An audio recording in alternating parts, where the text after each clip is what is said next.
আমি আজকে গায়ত্রী মন্ত্র নিয়ে বলবো। গায়ত্রী মন্ত্র যারা জানে না তারা প্রকৃতপক্ষে ধার্মিক হতে পারে না। গায়ত্রী মন্ত্র দিয়ে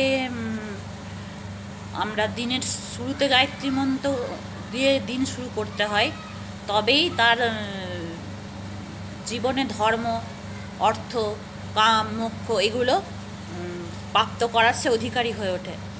তো গায়ত্রী মন্ত্রের শর্ট ফর্মটা আমি বলছি। ওম ভূর ভুবস্বহা তস্য বিতুর্বরেণ্যম ভর্গো দেবস্য ধীমহি ধিয়ো ইয়ো না প্রচোদয়াৎ। বলছে ওং ওং ওইখানে ব্রহ্ম। ব্রহ্ম মানে কি? ব্রহ্মাণ্ডের কার্য, কারণ, হেতু, নিমিত্ত, উপাদান, যে যে তত্ত্ব ছাড়া ব্রহ্মাণ্ডের অস্তিত্ব থাকে না তাকে বলে ব্রহ্ম। তো সেই ওং, সেই ব্রহ্ম বা ঈশ্বর বাচক হচ্ছে ওং।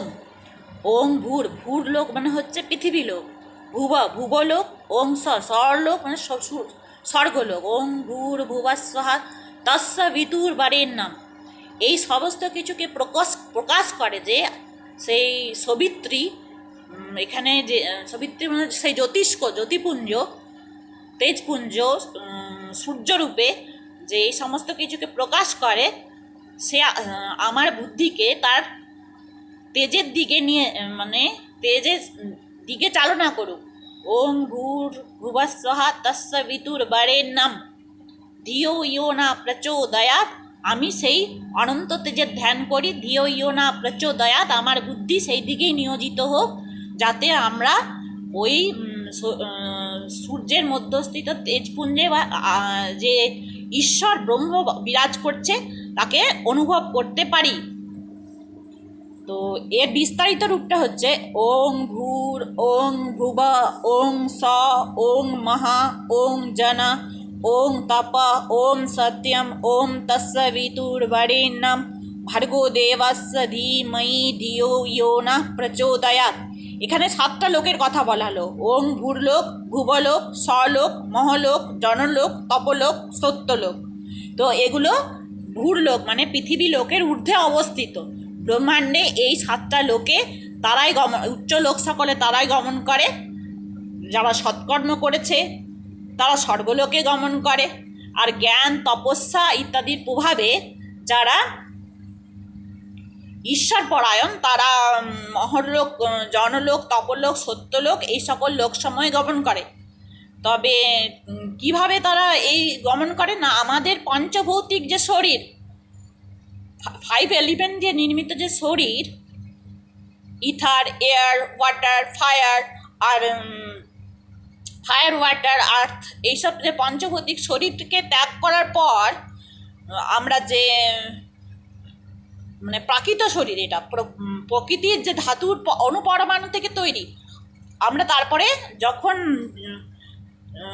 জ্ঞানযোগ্য, তপযোগ্য ইত্যাদি, জপযোগ্য ইত্যাদি বিভিন্ন পদ্ধতির সাহায্যে ব্রহ্মের নিত্য চিন্তন মনন করি। ব্রহ্মাণ্ডের কার্যকারণ হেতু যে ব্রহ্মই একমাত্র লক্ষ্য, আমাদের জ্ঞানের বিষয়, এটা যখন অনুভব হয় ধীরে ধীরে, তখন আমরা ধ্যান সাধনার দিকে নিজেদেরকে প্রেরিত করি। তো ধ্যানের সাহায্যে, তপের সাহায্যে আমরা সেই ব্রহ্মকে জেনে, যদিও ব্রহ্মকে আমরা সম্পূর্ণরূপে জানতে অসমর্থ, ব্রহ্ম যে অস্তিত্ব আছে এইটুকু শুধু জানতে পারি। ব্রহ্ম কি, কেমনভাবে, কিভাবে ব্রহ্মাণ্ডের কার্যকারণ হিসাবে কেমনভাবে অবস্থান করছে, এটার পূর্ণ জ্ঞান মানে আমাদের সাধারণ যারা যোগ তপস্যা করেনি, সাধারণ স্বাভাবিক জীবনযাপনে যারা অভ্যস্ত, তারা কখনো জানতে পারে না।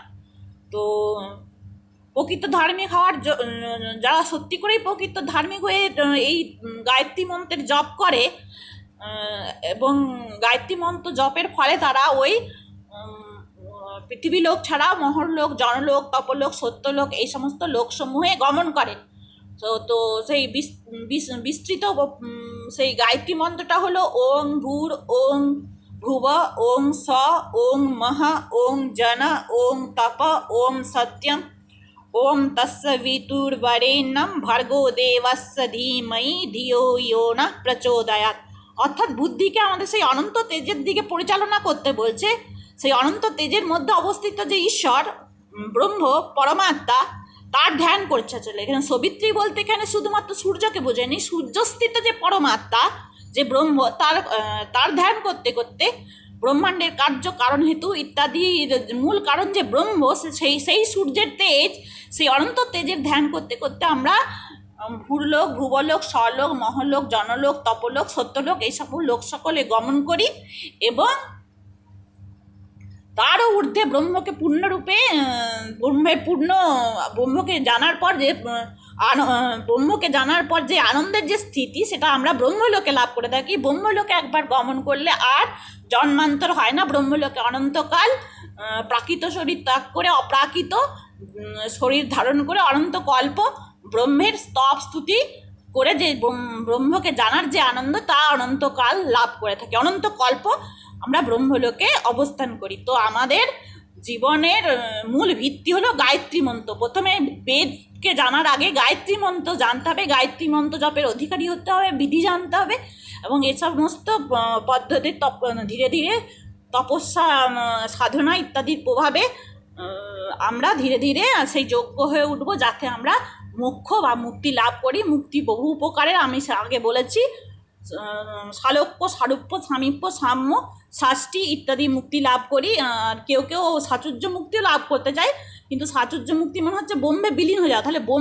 ব্রহ্মের যে ব্রহ্মকে জানার আনন্দ, ব্রহ্মকে জানার যে আনন্দ, সেখান থেকে বঞ্চিত হয়ে স্বয়ং ব্রহ্ম মিশে গেলে সেটা অনেক ভক্ত বলে থাকে কি এটা নরকের সমান। আমি সাচুর্য মুক্তি চাই না, আমি অন্যান্য মুক্তি গ্রহণ করতে রাজি আছি, সালোক্য, সামীপ্য, সারূপ্য, ষষ্ঠী, সাম্য, কিন্তু সাচুর্য মুক্তি চায় না। এটা আমি সেদিন বলছিলাম।